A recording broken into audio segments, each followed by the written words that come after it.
Okay, hello ladies and gentlemen, Force over here and welcome back to another live stream.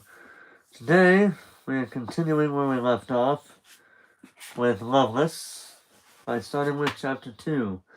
Now, as you can tell from the title of the stream, this will be a two-part reading of, well, Part 2. So we're just going to go ahead and get right straight into it. So without further ado,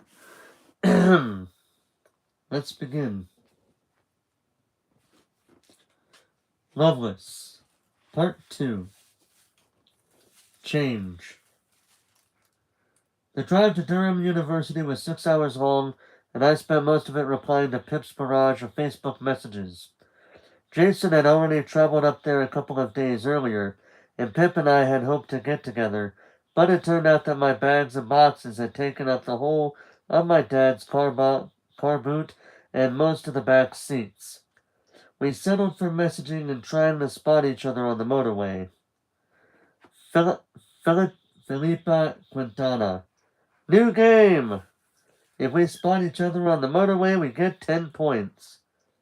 Georgia War. What do we get if we have the most points? Philippa Quintana. Eternal Glory. Georgia War. Love me a sweet cup of eternal glory. Philippa Quintana. Dude, I just saw you! I waved, but you didn't see me. Rejection. A Modern Tragedy by Philippa Quintana. Georgia War. You'll get over it. Philippa Quintana. I'll need intense therapy. You're paying. Georgia War. I'm not paying for your therapy. Philippa Quintana. Rude. I thought you were my friend. Georgia War. Use your 10 points to pay for therapy. Philippa Quintana. Maybe I will! The drive was hideously long, actually, even with Pip's messages for company. Dad was asleep for most of it. Mom insisted she got to choose the radio station since she was driving, and it was all motorway flashes of gray and green, with only one stop at a service station. Mom bought me a packet of crisps, but I was too nervous about the day ahead to eat them, so they just sat in my lap, unopened. You never know, Mom said in an attempt to cheer me up. You might find a lovely young man in your course. Maybe, I said. Or a lucky young woman. God, anybody. Please, I'm desperate. Lots of people meet their life partner at university. Like me and Dad. Mom regularly pointed out boys she thought I would find attractive, as if I could just go up to someone and ask them out. I never thought any of her choices were attractive anyway. But she was hopeful. Mostly out of curiosity, I think. She wanted to know what sort of person I would choose, like when you're watching a movie and waiting for the love interest to appear. Yeah, maybe, I said, not wanting to tell her that her attempt at cheering me up was just making me feel worse. That'd be nice. I was starting to feel a bit like I was going to be sick, but everyone probably felt this way about starting university. Durham is a little old city where lots of hills and cobbled streets, and I loved it because I felt like I was in secret history or some other deep and mysterious university drama where there's lots of sex and murder. Not that I was particularly on track to experience either of those. We had to drive into a huge field, wheel up in the car, and wait to be summoned, because Durham University's colleges are all tiny and they don't have car parks of their own. Lots of students and their parents were getting out of their cars to talk to each other while we all waited. I knew I should get out and start socializing too. My running theory was that my shyness and introversion were linked to my whole never fancying anyone's situation. Maybe I just didn't talk to enough people, or maybe people just stressed me out in general, and that was why I never wanted to kiss anyone. If I just improved my confidence, tried to be a bit more open and sociable, I'd be able to do and feel those things like most people. Starting university was a good time to try something like that. Philippa Quintana. Hey, are you in the blue? I befriended my car next door neighbor. She brought a whole ass fern with her. It's like 5 feet tall. Update: the fern's name is Roderick. I was about to reply, or maybe even get out of the car and meet Pip's acquaintance in Roderick, but it was then that Mom turned the engine on. They're calling us, she said, pointing up ahead, where someone in a high visibility vest was waving. Dad turned around to smile at me. You ready? It'd be hard, sure, and it'd be scary and probably embarrassing, but I would become someone who could experience the magic of romance. I knew I had my whole life ahead of me, and it'd happen one day, but I felt like if I couldn't change and make it happen at university, it'd never happen at all. Yeah, I replied. Also, I didn't want to wait. I wanted it now. Rooney. Oh no, I said, standing outside the door of what would be my bedroom for the next 9 months and slightly dying inside. What? What? Asked Dad, dropping one of my bags onto the floor and pulling his glasses down from the top of his head. Oh well, said Mum. You knew there was a chance of this happening, darling. On the front of my bedroom door was my photo, and underneath it was written Georgia War in Times New Roman.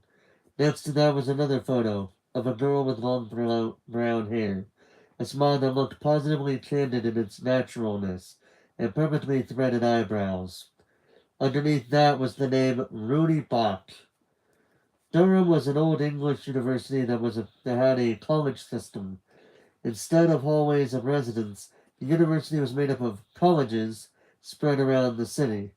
Your college was where you slept, showered, and ate, but it was also a place where you showed your allegiance to through college events, your college sports teams, and running for the college's executive student roles.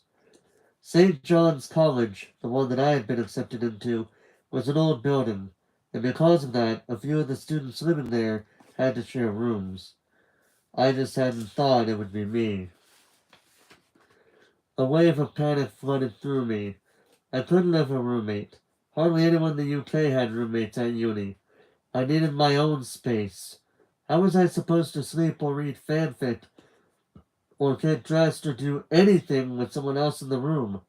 How was I supposed to relax when I had to socialize with another person every moment I was awake? Mom didn't even seem to notice I was panicking. She just said, well, let's get cracking then, and opened the door for me. And Rudy Bach was already there, wearing leggings and a polo shirt, watering a 5-foot fern. The first thing Rudy Bach said to me was, oh my god, are you Georgia War? Like I was a celebrity, but she didn't even wait for an affirmation before casting her watering aside, grabbing a large strip of aqua blue fabric, which I determined to be a rug, from her bed and holding it up to me. Rug, she said. Thoughts? Um, I said, it's great. Okay, amazing! She whooshed the rug into the air and then laid it down in the center of our room. There, it just needed that splash of color. I think I was in shock a little bit, because only then did I take a proper look around our room. It was large, but pretty gross, as I'd expected it would be. Bedrooms are never nice at old English universities. The carpet was a moldy gray blue, the furniture was beige and plastic looking, and our beds were singles. Rudy's already had bright flowery bed sheets on it. Mine looked like it belonged in a hospital. The only nice part of the room was a large sash window. The paint on the wooden frame was peeling, and I knew it'd be drafty, but it was sort of lovely, and you could see all the way down to the river. You've done up the place nicely already. Wait, you've done up the place nicely already, Dad was saying to Rooney. "Oh, do you think so?" said Rooney. She immediately started narrating a tour of her side of the room to Mum and Dad, showing off all the key's features.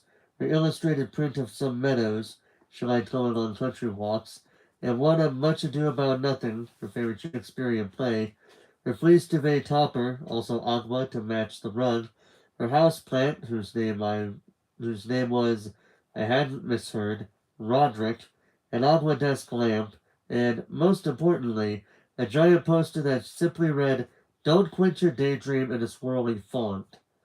The whole time she was smiling. Her hair up in a ponytail vanished around as my parents tried to keep up with how fast she was talking. I sat down on my bed in the gray half of the room. I hadn't brought any posters with me.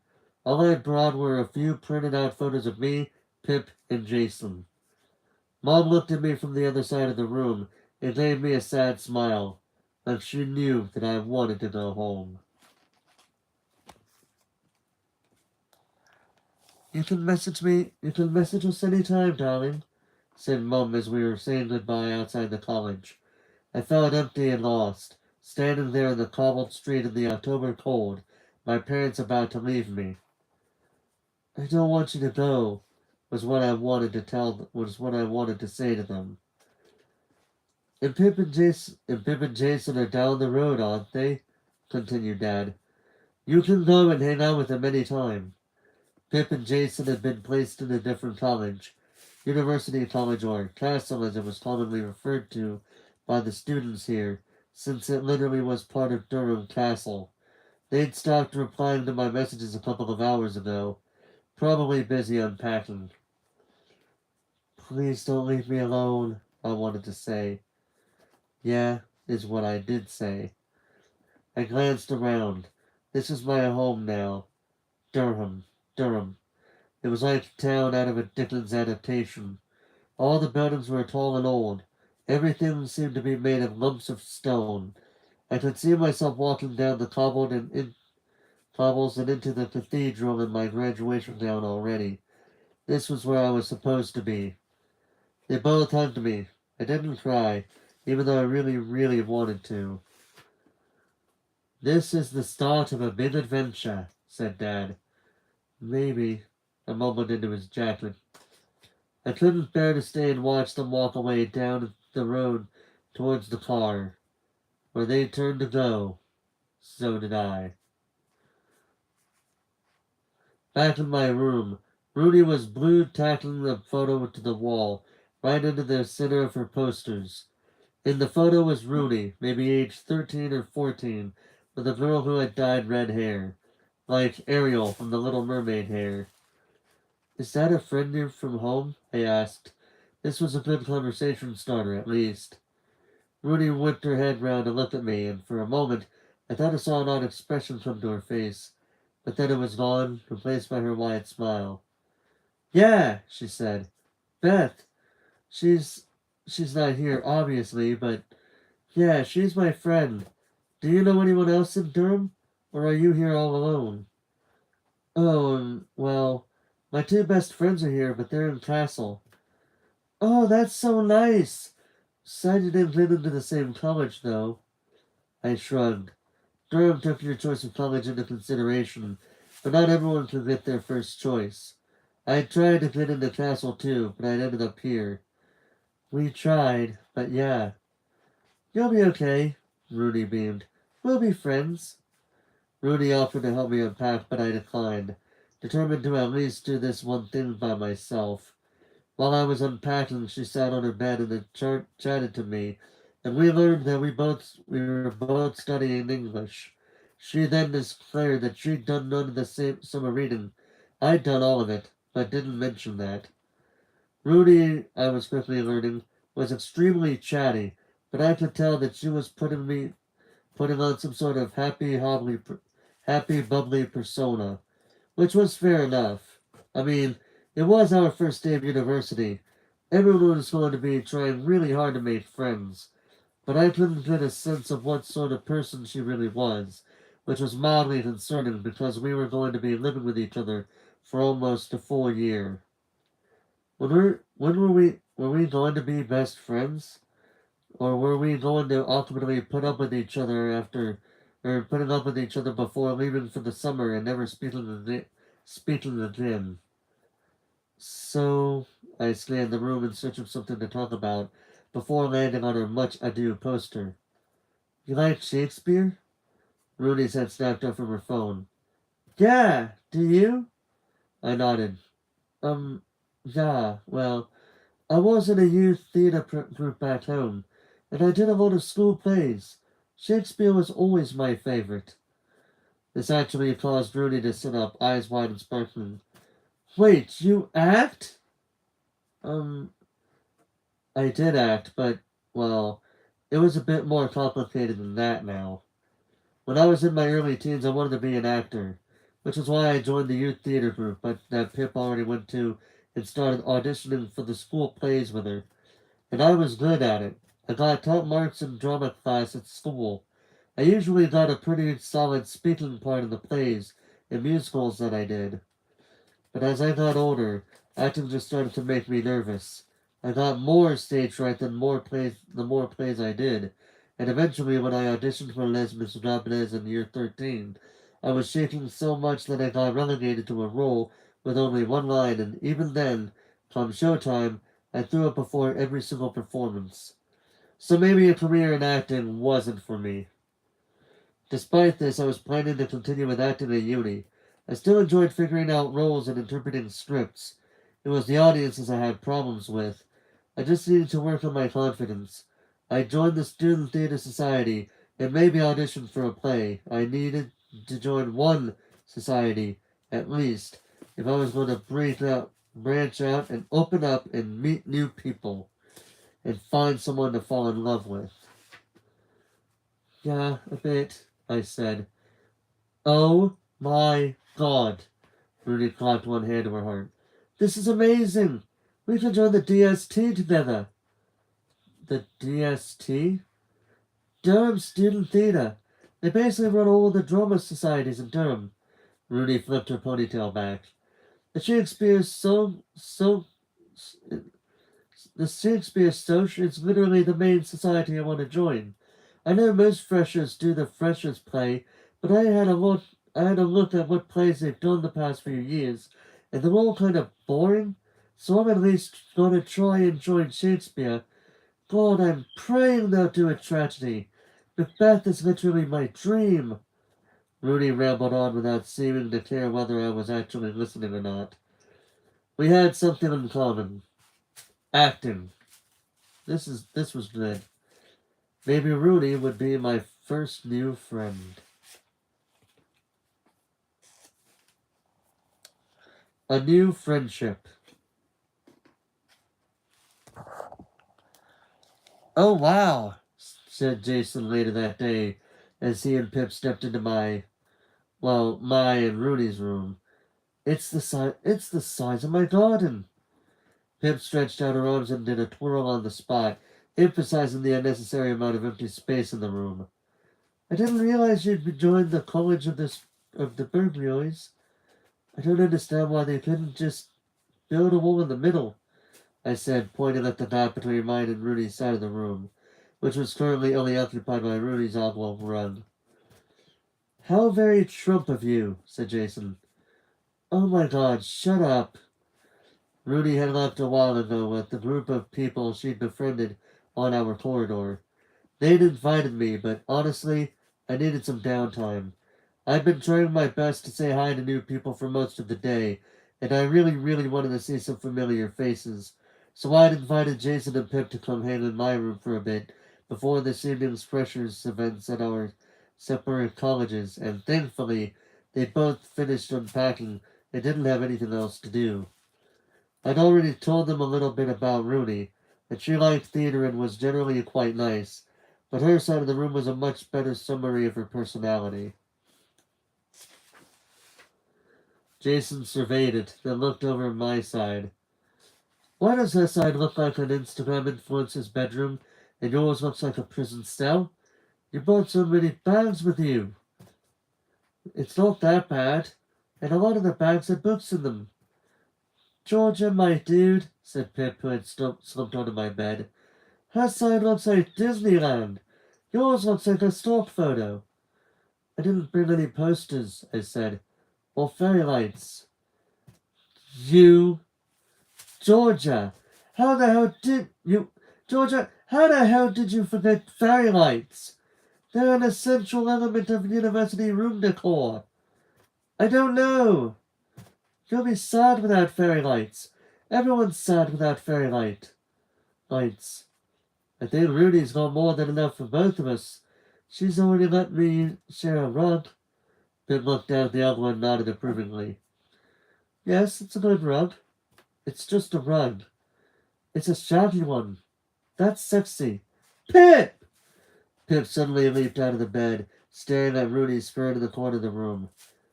Hang on. Wait one fucking second. That plant. Jason and I turned to look at Roderick. Oh, I said. Yeah, that's Roderick. And it was at that moment that Rudy Bach returned to our room. She swung the door wide open, tacked her Norton anthology in front of it, acting as a doorstop, and turned to face us with a Starbucks in her hand. Guests! She said, beaming at the three of us. Yeah, I said. These are my friends from home, Pip and Jason. I pointed at each of them. And this is my roommate, Rudy. I pointed at Rudy.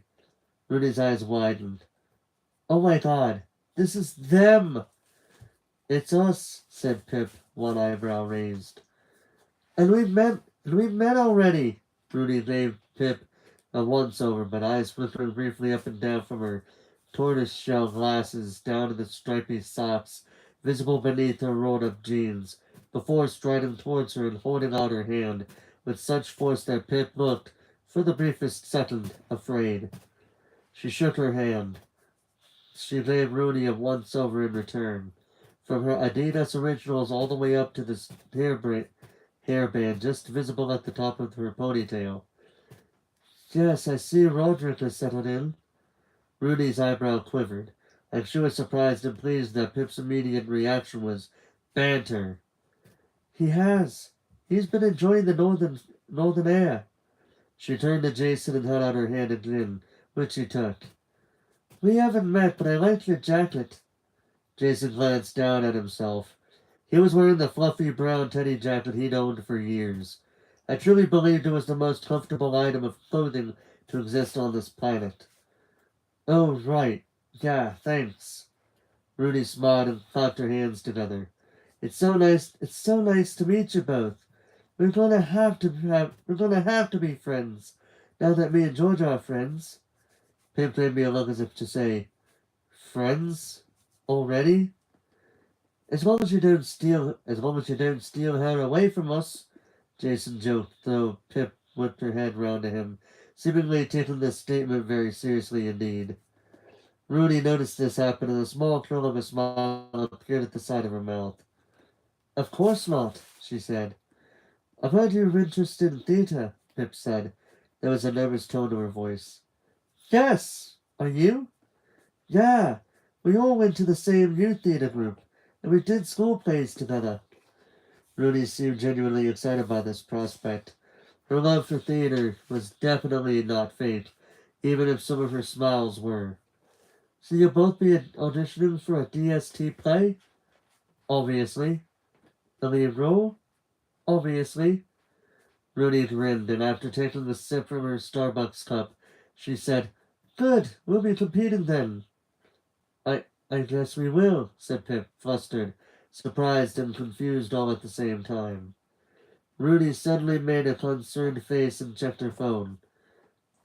Oh, sorry, I have to head out again. Got to meet this girl I've been chatting to on the English Search Facebook group down at Veddles. I'll meet you back here at 6 for the freshers' banquet. And then she was gone.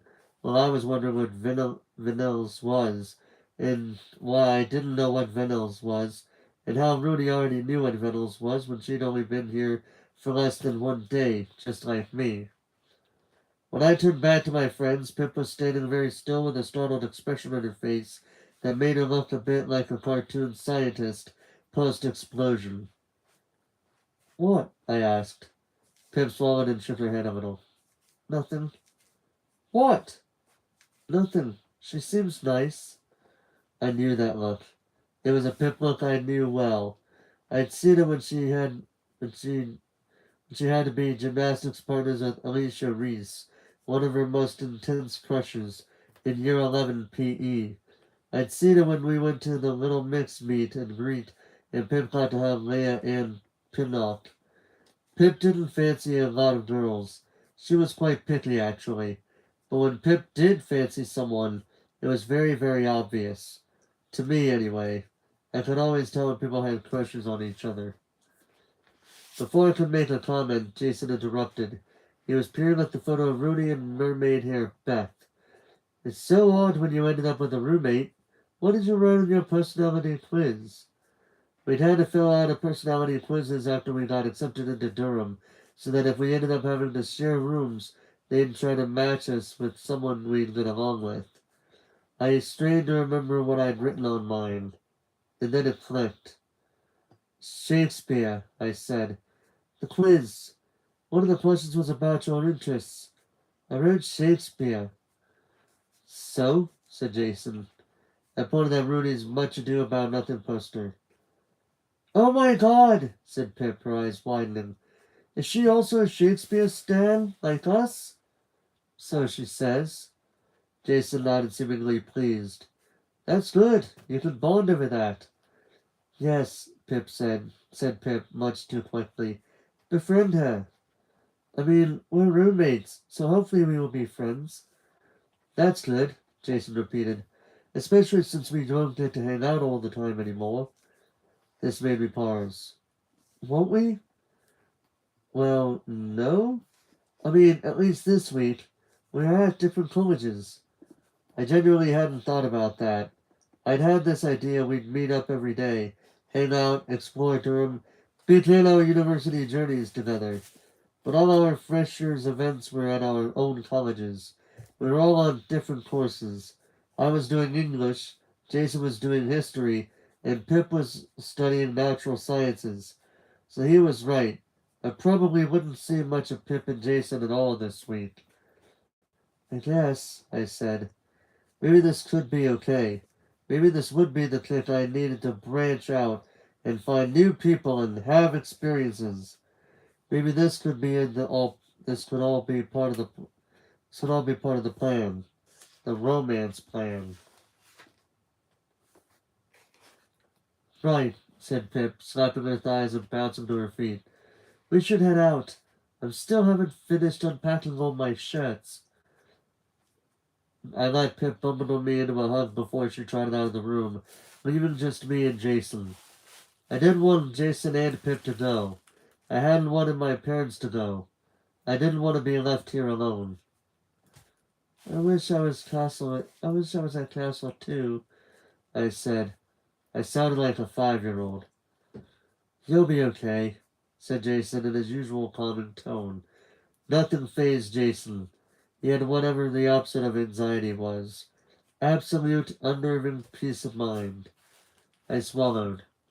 I really, really did want to cry. Maybe I could have a quick cry before Rudy got back.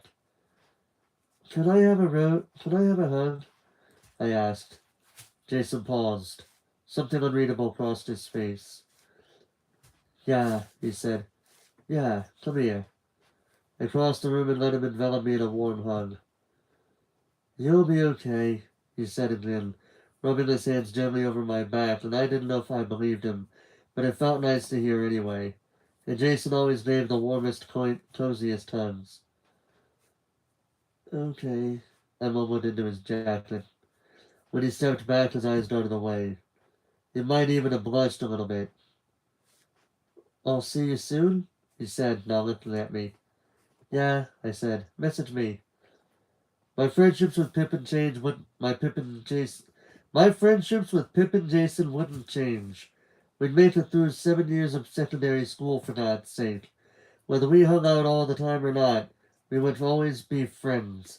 Nothing could ruin what we had. Intending to focus on a new friendship with Rudy Bach, a fellow Shakespeare enthusiast who was significantly more sociable than me, could only be a good thing. So in a way, we're actually almost halfway there because I'm going to be stopping at page 103.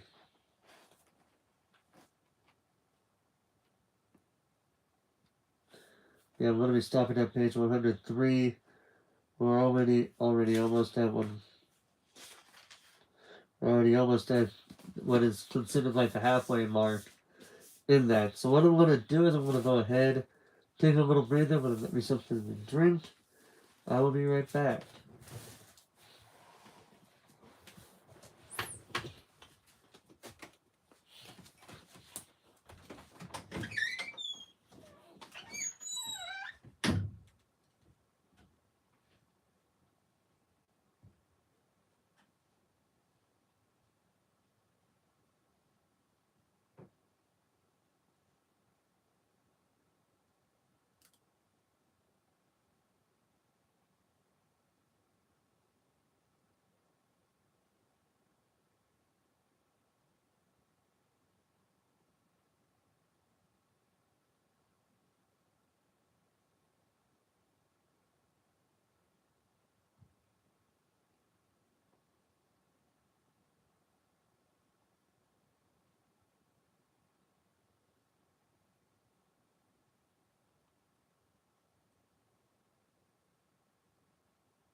Alright.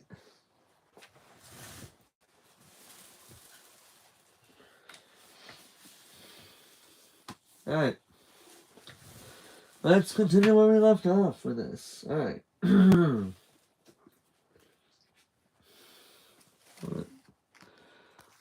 Alright. Romantic thinking. At the St. John's College Freshers Barbecue, Rudy moved around the courtyard like an ambitious businesswoman at an important networking event. She befriended. Yeah, I'm moving my thing over. I don't care. Anyway. She befriended people in a quick, easy way that left me in awe and, to be honest, very jealous. I had no option but to trail her like a shadow. I didn't know how to mingle solo. University was where most people made friendships that actually lasted. My parents still met up with their uni friends every year. My brother's best man had been one of his uni friends. I knew I had Pip and Jason, so it wasn't like I was going in friendless in the first place, but I still figured that I might need some more people I got along with. And in the barbecue, people were on the hunt for friendships. Everyone was being extra loud, extra friendly, and asking way more questions than is normally socially acceptable. I tried my best, but I wasn't great at it. I'd forget people's names as soon as they said them. I didn't ask enough questions. All the posh private school boys and zip-neck jumpers blended in with each other. I thought about trying to make progress with my finding love situation, but no particular romantic feelings arose for anyone I met, and I was too anxious to try and force myself to feel them. Well, no wonder it's not gonna work. You just met them. You gotta give it time, otherwise it's not gonna work.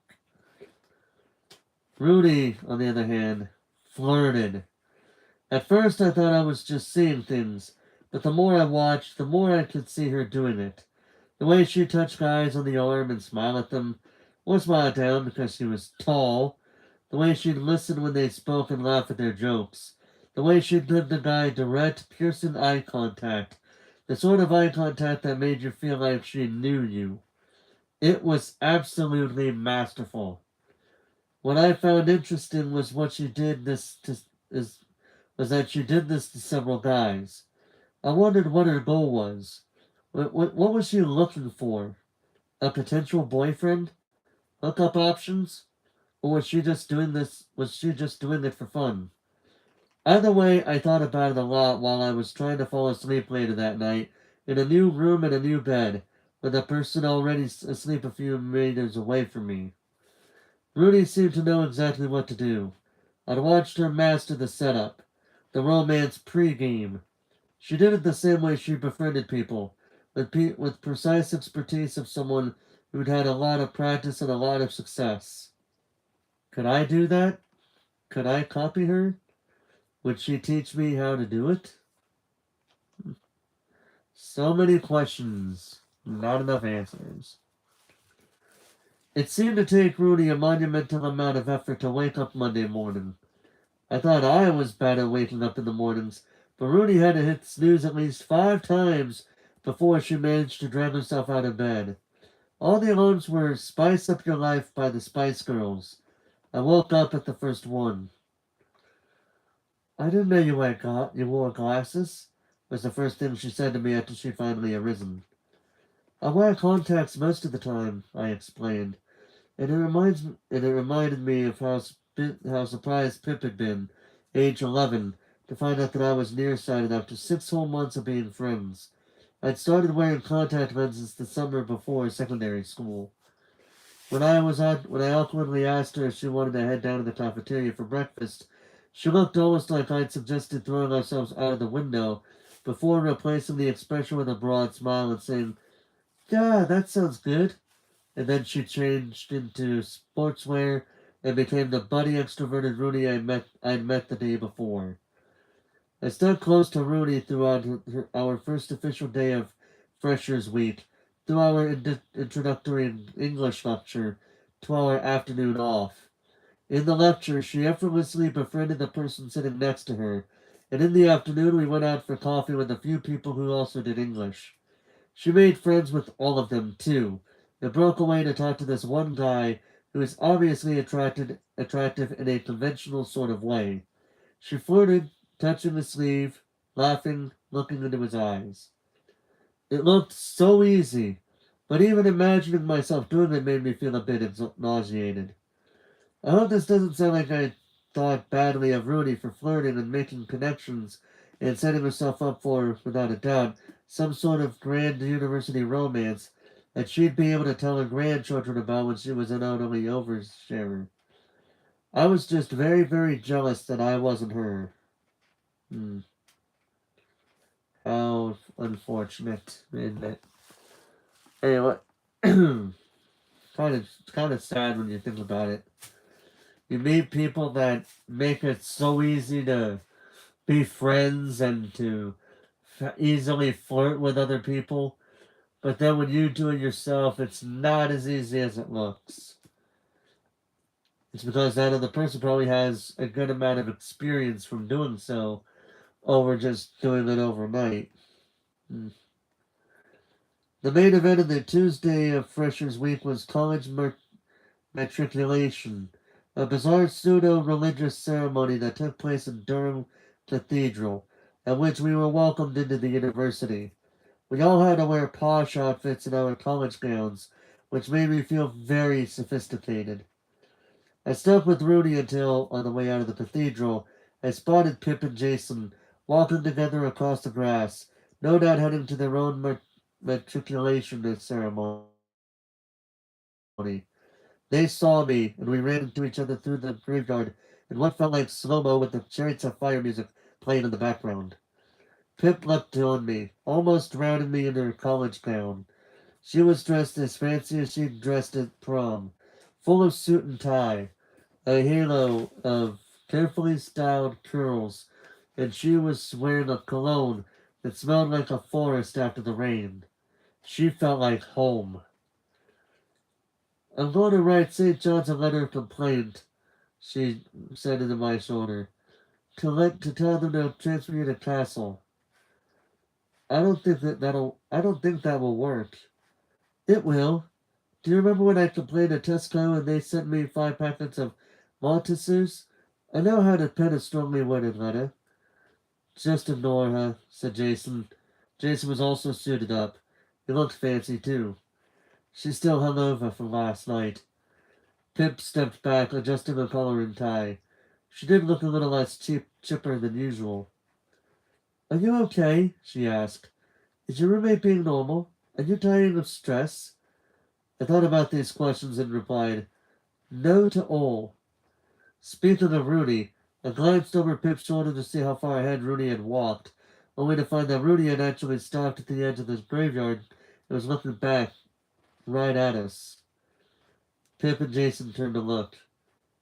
Oh, she's there, Pip mumbled, and immediately started adjusting her hair. But Rudy was still looking at us, and she smiled and waved, seemingly directly at Pip. Pip awkwardly raised a hand and waved back with a nervous smile. I wondered suddenly whether Pip had a chance with Rudy. Rudy seemed pretty straight, judging by how many guys I had seen her flirt with, and that she hadn't tried flirting with any girls. But people could surprise you. You getting along with her okay? Asked Jason. She's really nice, yeah. She's better than me at, like, everything, which is annoying, but she's fine. Pip frowned. Better you than what? Oh, you know, like making friends and, I don't know, talking to people, flirting, romance, falling in love, probably. Neither Jason nor Pip seemed impressed by this answer. Okay, said Pip. We're coming round tonight. You really don't have to. No, I know a cry for help when I hear it. I'm not crying for help. We need a pizza night, urgently. I saw through her immediately. You just want to have an opportunity to talk to Rudy again, don't you? Pip gave me a long look. Maybe so, she said. But I also care about you. And I care about pizza.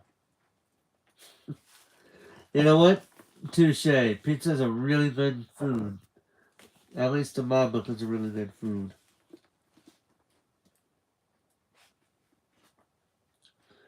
So she's just, like, insanely good at getting people to like her, said Pip through a mouthful of pizza later that evening.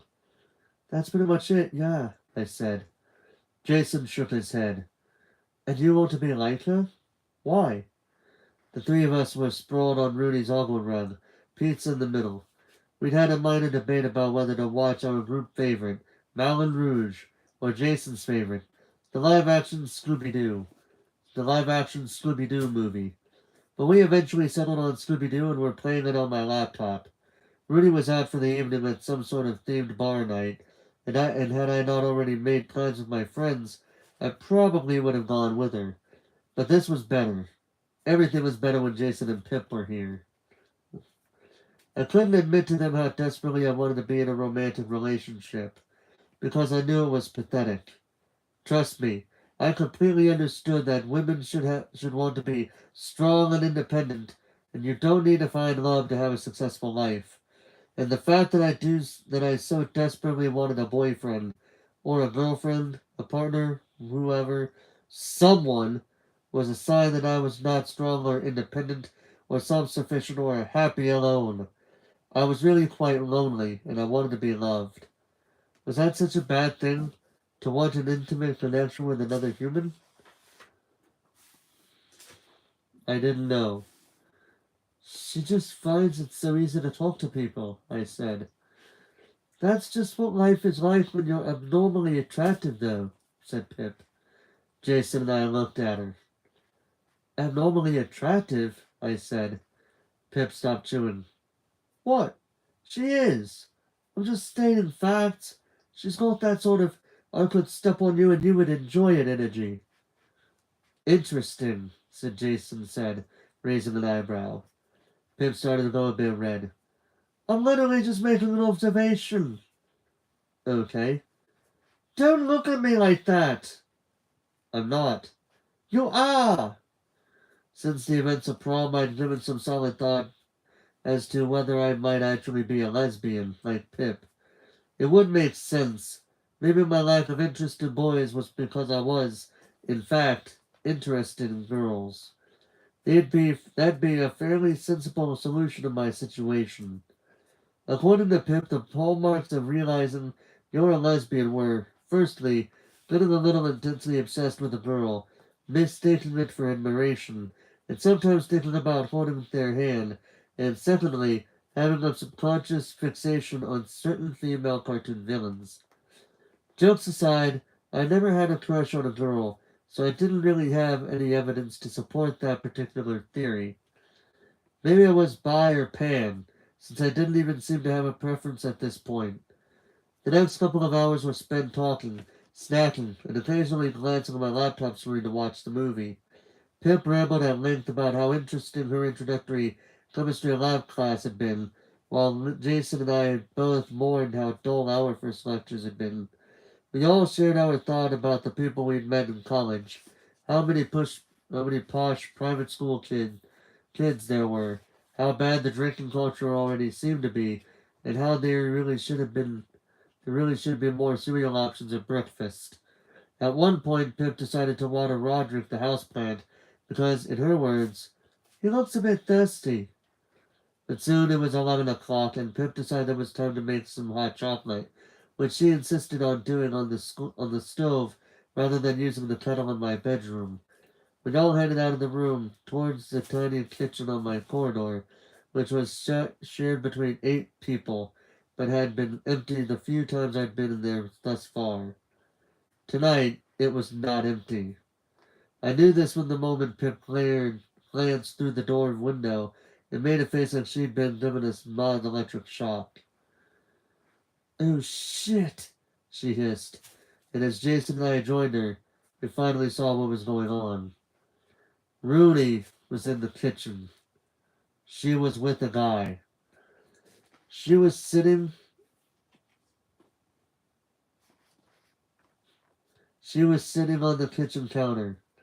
He was standing between her legs, his tongue in her mouth, and his hand up her shirt. To put it lightly, they were both very much enjoying themselves. "Oh," I said.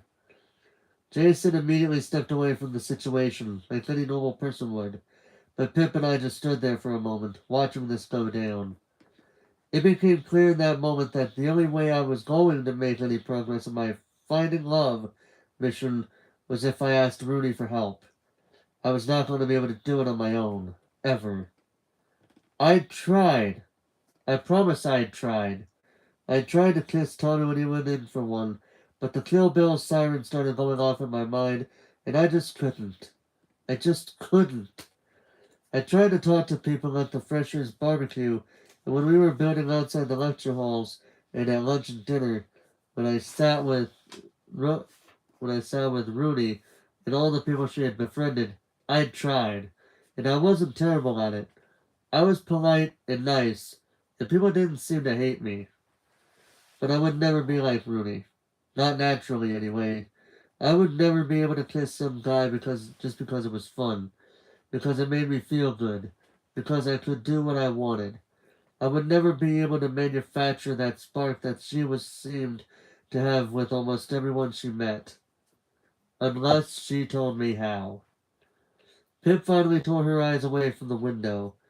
That's got to be That's got to be unhygienic," she said, making a disgusted face. "That's where people make their tea, for God's sake." I murmured my agreement before moving away from the door, our chocolate plans abandoned. Pip had this look on her face like she'd seen this coming. "I'm so dumb," she muttered. I knew almost everything about romance. I knew the theory. I knew when people were flirting. I knew when they wanted to kiss. I knew when people's boyfriends were being shitty to them, even when they couldn't tell it themselves. I'd read infinite stories of people meeting and flirting and awkwardly pining, hating before liking, lusting before loving, kissing and sex and love before in marriage and partners for life, till death do us part. I was a master of the theory, but Rooney was a master of the practice. Maybe fate had brought her to me, or maybe that was just romantic thinking.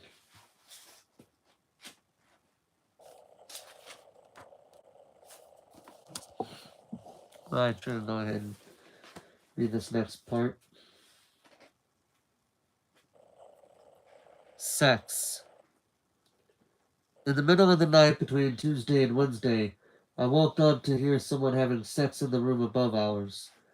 It was a sort of rhythmic thumping, like a headboard hitting a wall, and a creaking, like the bend of an old bed frame. I sat up wondering if I was just imagining it, but I wasn't. It was weird. People were having sex in the room above us. What else would that sound be? There were only bedrooms up there, so unless someone had decided to do some 3 a.m. DIY, there was only one thing that sound could be. Rudy was fast asleep, curled up on her side, her dark hair splayed around her on the pillow, utterly oblivious. I knew this sort of thing would happen at university. In fact, I knew this sort of thing happened at school. Well, not physically at school, hopefully, but among my school friends and classmates. But hearing it happen, in the flesh, not just knowing and imagining, chilled me to the core. Even more than when I saw that person getting fingered at Hattie's party. It was a jarring sound of, oh god, this thing is actually real, and it's not just in fanfics and movies, and I'm supposed to be doing that too.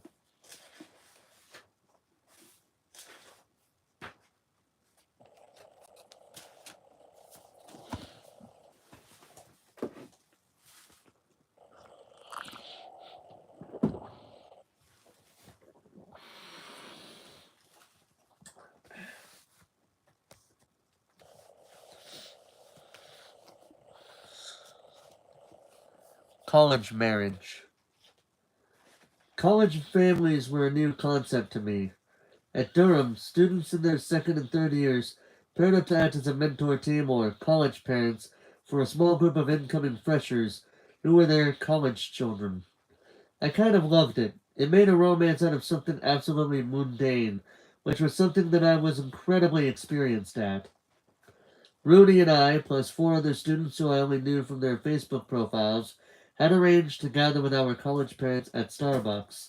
This had all been organized in a group chat on Facebook last week, in which I'd been too scared to say anything other than, "Sounds great, I'll be there," smiley face.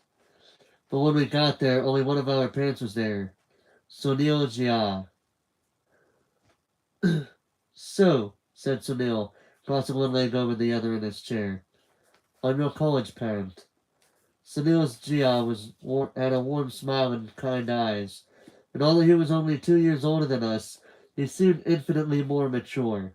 He was also dressed incredibly well. Slim trousers with Converse, a t-shirt tucked in, and a bomber jacket with a subtle gray tartan pattern. "Please don't refer to me as your college mother or father," he continued.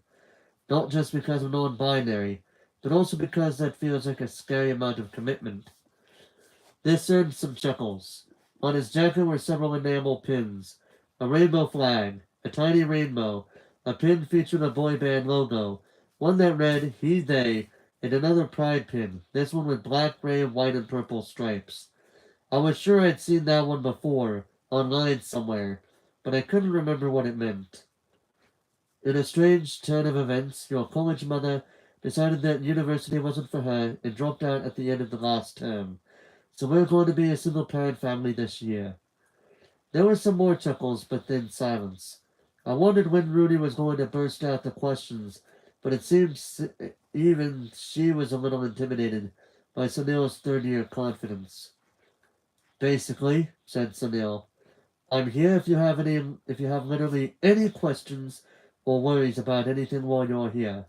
Alternatively, you can just do what you want and forget I ever existed." More laughs. "So, does anyone have anything you want to chat about while we're here?" A shy-looking student raised a hand and in a quiet voice asked, "Do you prefer he or they pronouns? Or do you use both?" Sunil smiled. "I personally like he, him slightly more. Thanks for asking." After a short moment, Rudy was next to jump in. "I was wondering, how the college marriage thing worked. I heard something about college proposals, but I don't really know what that is." "Oh, yeah.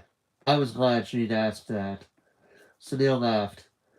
Oh my god, yes, okay. So, college marriage. He linked his fingers together. If you want to form a mentor team with another student, you get college married. One of your proposes to the other, and usually it's a big dramatic proposal. There will be lots of happening this term. Rudy was nodding, fascinated. What do you mean by big and dramatic? Well, let me put it this way.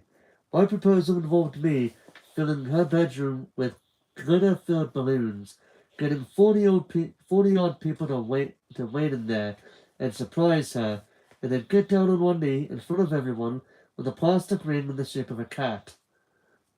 Oh God! Does everyone does everyone get college? Um does everyone get college married? I asked. Sunil looked at me. He really did have kind eyes. Most people, usually friends, do it, since it's just for fun. Sometimes couples do it though. Friends. Couples. Oh no. Now I really needed to actually meet people. The discussion broadened out into other aspects of university. Our studies, the best clubs, good times to use the library, the Bailey Ball at the end of term, but I didn't say anything else. I just sat there, stressing out college marriage. It didn't matter if I didn't do that, right? That wasn't what I was here for. Now, I want to be escorting you to a club this evening, apparently, said Sunil as we were all packing up to leave. So meet in reception at 9 p.m., okay? And don't worry about dressing up too much. As he continued, he met my eyes and smiled, warm and gentle. And you don't have to come if you don't want to, alright? It's not mandatory. As Rudy and I walked back to college, I messaged Pip and Jason about college marriage. Their responses was pretty much what I expected from them. Philippa Quintana. OMG, we have that too! Literally cannot wait till someone proposes to me. Or I propose to someone. It's gonna be dramatic AF. I hope someone showers me with confetti, then recites a poem to me on a boat in front of 100 onlookers before releasing a pair of doves into the sky. Jason Farley Shaw. I think the concept seems kind of archaic. I don't know. Rudy, however, didn't have anything to say about college marriage because she was much too focused on going out to a club. I'm so excited for tonight, she said. Really? She smiled. I'm ready for my uni experience, you know? Yeah, I said, and I meant it. Yeah, I was ready for my uni experience too. Sure, the idea of going to clubs was horrifying, and I still couldn't quite imagine the scenario in which I would fall for someone, but I was going to make it happen, and I was going to enjoy it. Me too. So, she said, and looked at me with her big dark eyes. She was objectively very pretty. Maybe she'd be in my endgame. Roommates romance like in a fan fiction. This was university, for God's sake. Anything could happen. Do you like going out? By going out, she meant clubbing, and honestly, I didn't know. I'd never been to a club. There weren't many nice ones in rural Kent, and neither Pip nor Jason were into that sort of thing. Clubbing, college marriage, sex, romance. I knew all this stuff was optional, but I wanted to have a completely normal university experience, just like everyone else.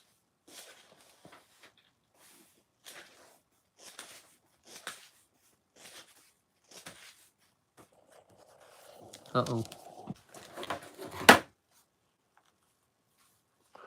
I noticed that it was probably going to turn into a music video, and we don't want that.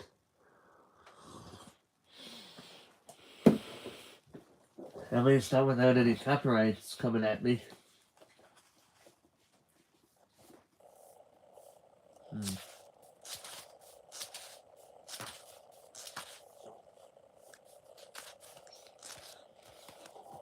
Let me see something here.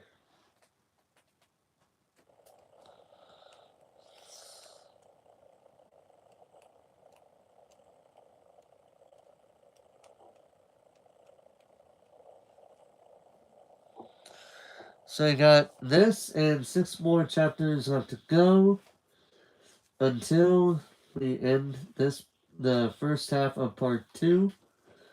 And then we read the second half here soon. I don't know when, but it will be soon. Baby's first club.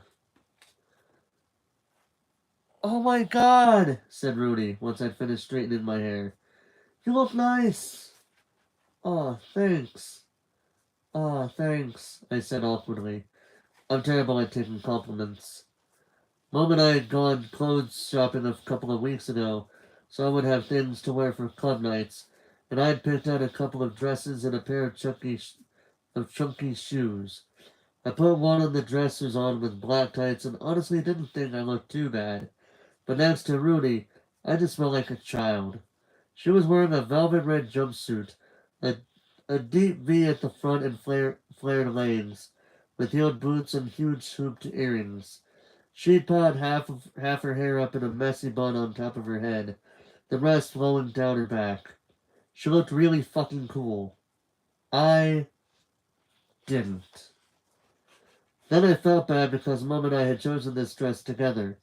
I found a million miles away from Mom in our local shopping center.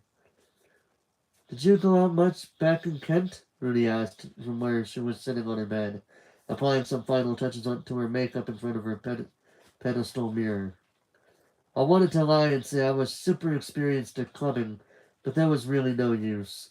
Rudy was already becoming acutely aware that I was a shy person and much, much worse at socializing than she was. Not really, I said. I I don't know. I didn't really think that was my sort of thing. You don't have to go out if you don't want to, she patted highlighter over her cheekbones before shooting me a smile. It's not everyone's scene. No, no, I said. I mean, I want to at least try it. She smiled some more. Good. Don't worry. I'll look after you.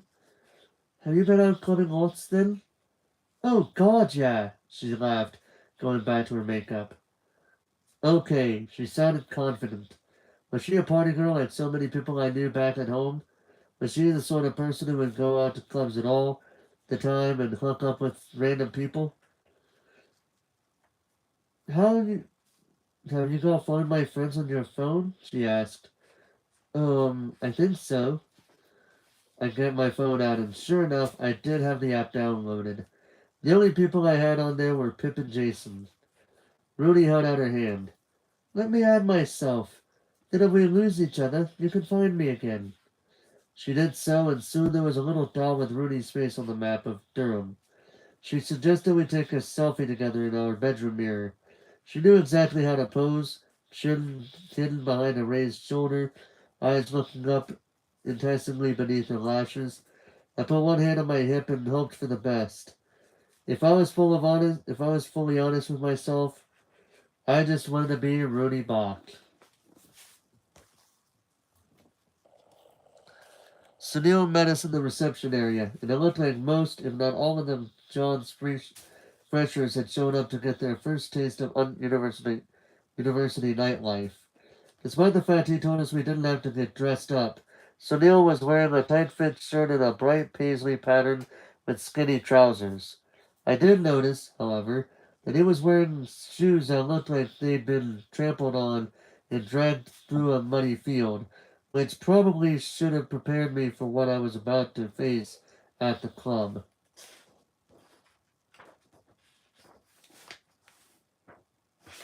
Just making sure I didn't skip a page. We were shepherded to the club through the cold streets of Durham by Sunil and some other third years. Rudy had already attracted a small crowd of friends, if you could call them that yet, and I hovered towards the back of a group, apprehensive. Everyone seemed so excited. Nobody else seemed nervous. Most people my age have been to clubs by now. Most people I'd known in year 13 had frequented the club in our nearest town, which, from what I'd heard, was a sticky, terrifying hellhole of regrets. But I was the one regretting not having gone with them now. This was just another example of something I had utterly failed to experience during my teenage life. The entrance was down an alleyway, and it was free to get in before 11 p.m. They didn't need IDs as we were all wearing freshers' wristbands. Inside, it was as if someone had designed me my own personal hell. The tight-packed, crooked, sticky floors, and music so loud it took Rooney repeating herself 3 times before I realized she was asking me if I wanted to go to the bar. I listened to what she ordered so I know what to ask for. Vodka and lemonade. Then there was chatting and more chatting. Well, shouting actually. Mostly people wanted to talk about what are you studying and where are you from and how are you finding it all. I started repeating sentences, word for word in multiple people, like a robot. God, I just wanted to make a friend. And then there was dancing. I started to notice just how many of the songs were about romance or sex. How hard had I never noticed that before? Like almost all the songs I'd ever written were about romance or sex, and it felt like they were taunting me.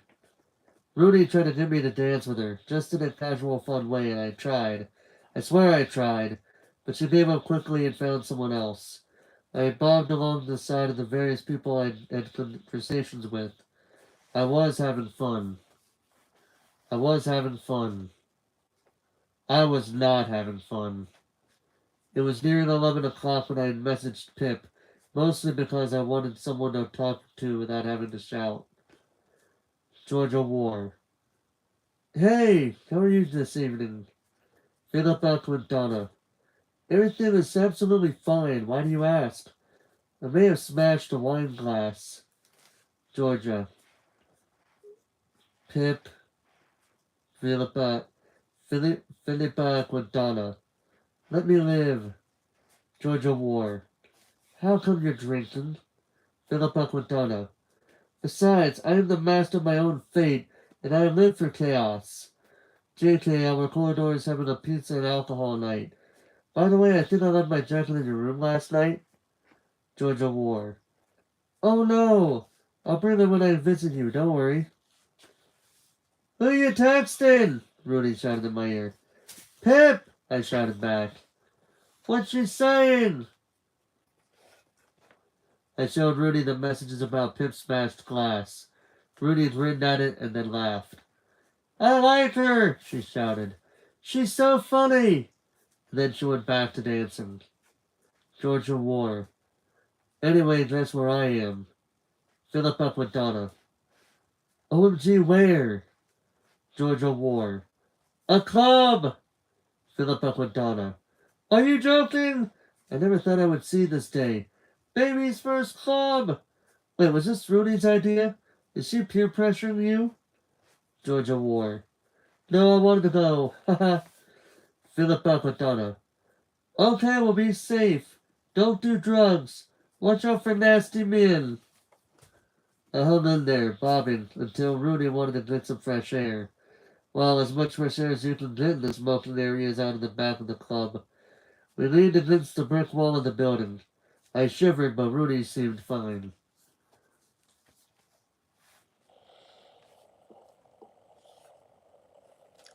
So? She asked. What's your official clubbing verdict? I made a face.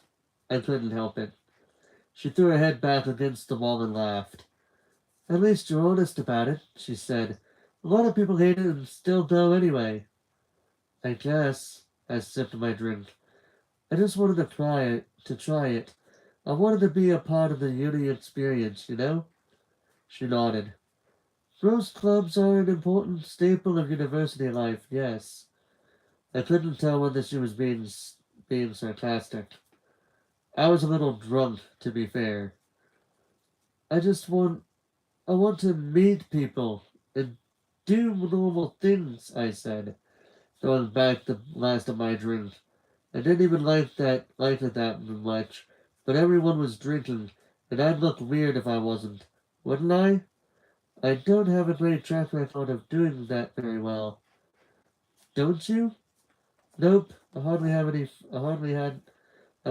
friends. I've always had hardly any friends.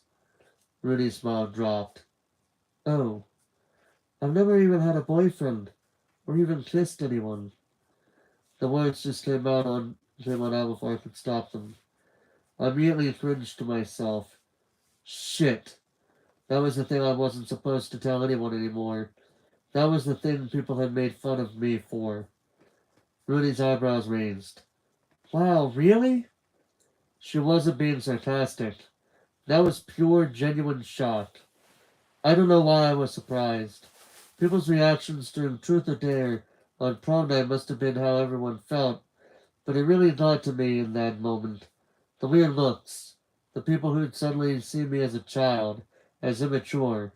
The movies where the main characters freaked out about being virgins at the age of 16. Really, I said. Do you feel bad about it?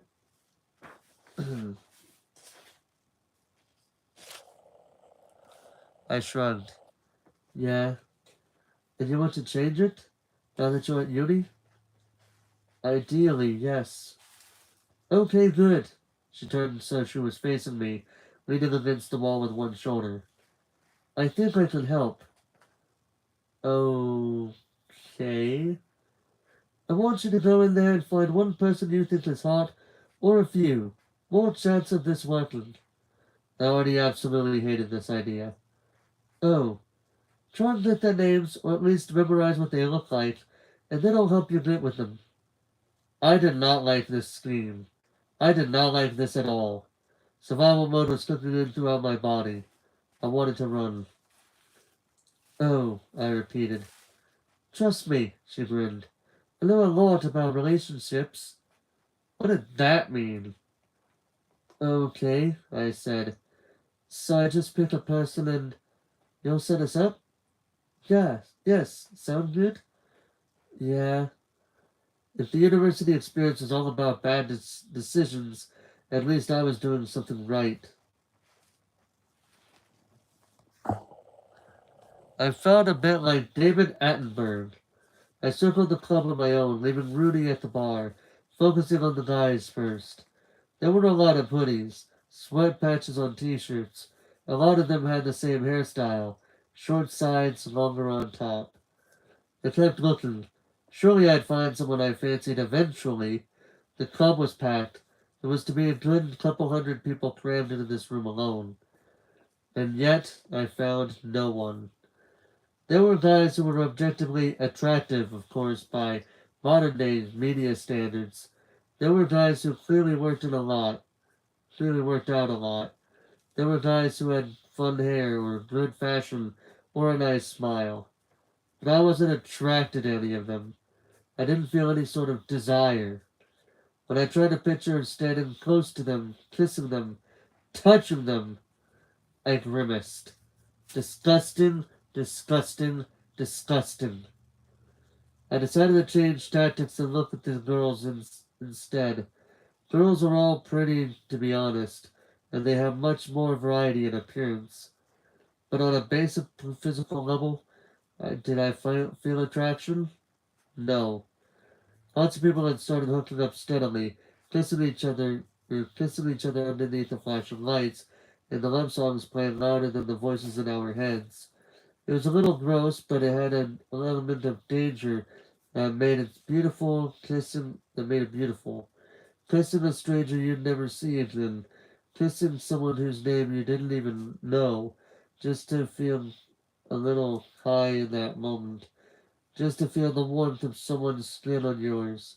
Just for a while, to feel purely alive. God, I wish I could do that. But the idea of trying to live with some of these people, no matter their gender, was honestly unnerving. It made me feel itchy, shivery maybe. It filled my stomach with a weird, horrible dread, and a warning siren went off in my head. It feels like my antibodies were fighting it off. What I was doing was to kidnap Rudy. One of hundreds of his students. I couldn't find anybody I thought was hot. Sorry. Maybe she could just chow down something or someone for me. God, that would be too. God, that would be too much earlier, or easier. It's it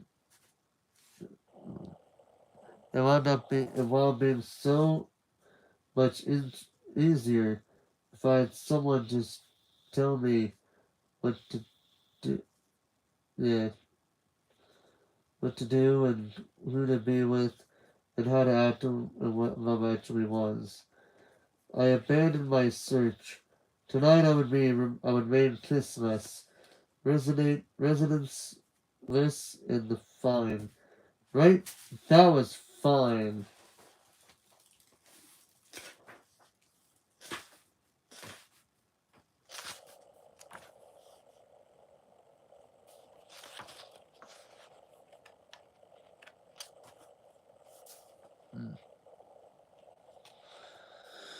I'm feeling a little bit tired, so what I'll do is I'll actually read through page 71.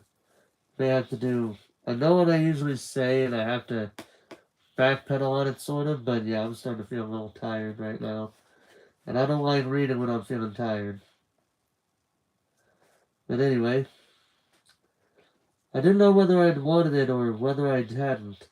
Honestly, it might have been a little bit of both, just like with Tommy. Wanting and not wanting at the same time. It wasn't until an hour later that I spotted Rudy again through the blurry, flashing mass of bodies. She was in the middle of the dance floor, making out with a tall guy wearing ripped skinny jeans. His arms were around her waist. One of her hands was on his face. It was a picture of passion, movie romance, desire. How? How could a person reach that point in the space of an hour? How could she do in one single hour what I was unable to force myself to do in my whole teenage life? I hated her. I wanted to be her. I hated myself. It all hit me then suddenly. The music was so loud that I felt like my vision was so blurring. I thought shoved through people and into the edge of the room, only to find myself pressed up against the wall, which was wet with condensation. I looked wildly around for the door, then started barging my way towards it and into the chilly, empty October air. I breathed. I wasn't going to cry. Being the John's 30 years had been a conversation in the smoking area, leaning against the wall, including, to my surprise, Sunil. He was my college parent. I knew he'd help me. I could ask him to walk me back, but as I stepped forward, I felt embarrassed. I was an absolute failure. A child. Sunil turned and glanced at me curiously, and I wanted him to ask me if I wanted to go back to college, and whether I wanted him to walk back with me. But he didn't say anything, so I just left.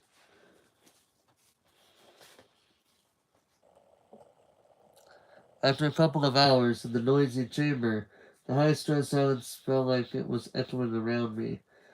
I could barely remember the way the back college.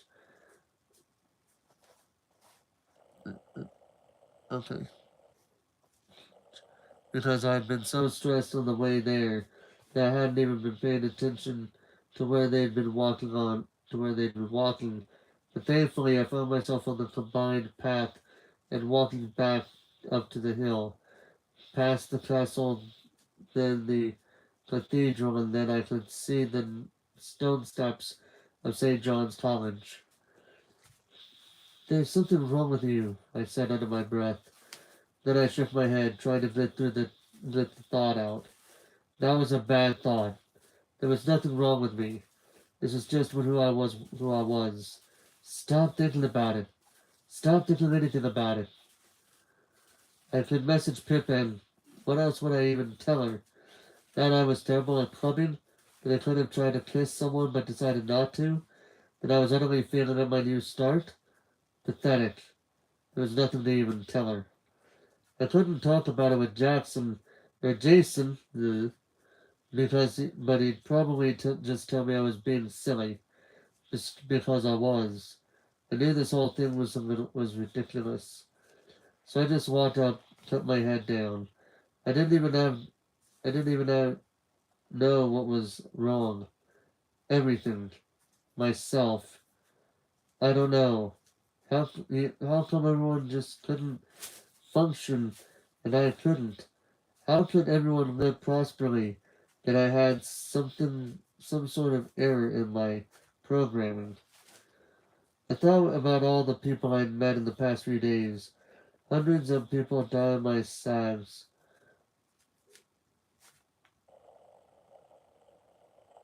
Let's see here. Anyway, I thought about all the people I'd met with in the past few days. Hundreds of people on my edge, all genders, appearances, counselors. Could use that little of a mind I once had.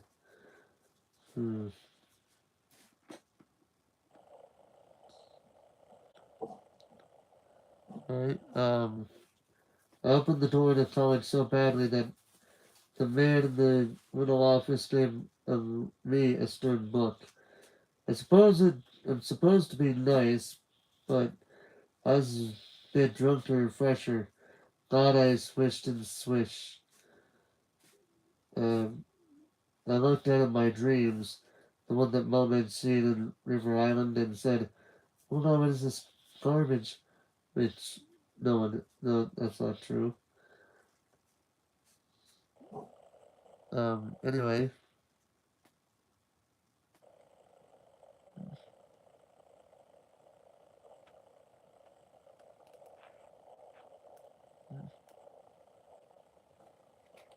let's see here. My room was empty. All of course it was. Rudy was out there living her life. Wait a minute. Let me read that last paragraph, second to last paragraph again.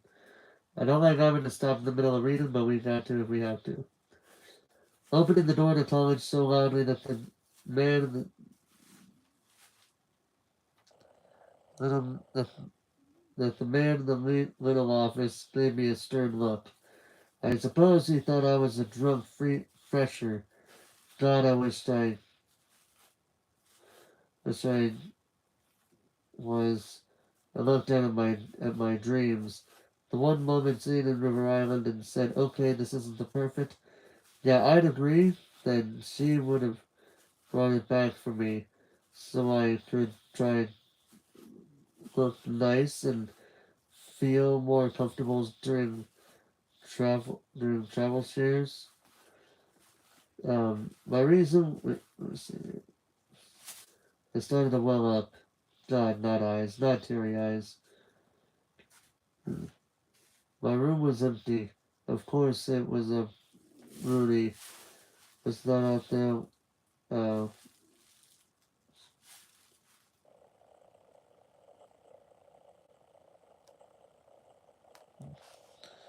Alright, so.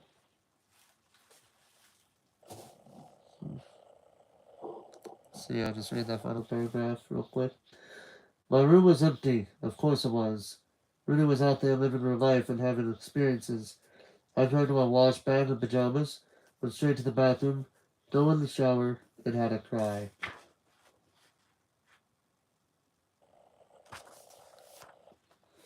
Yeah, I'm gonna go ahead and stop there real quick. This might be a 4-part thing we got, 3 or 4 part thing we got going on here. I'll have to wait and see. But in any case, yeah, I'm gonna go ahead and just stop it there because I'm starting to feel a little tired. So, yeah. Thank you to anybody who's watching this. Hope you guys have enjoyed this part 2 of my reading Loveless by Alice Oseman. And with that all being said, hope you guys have a good rest of your night. And until next time, this is Forrest Walpole signing off.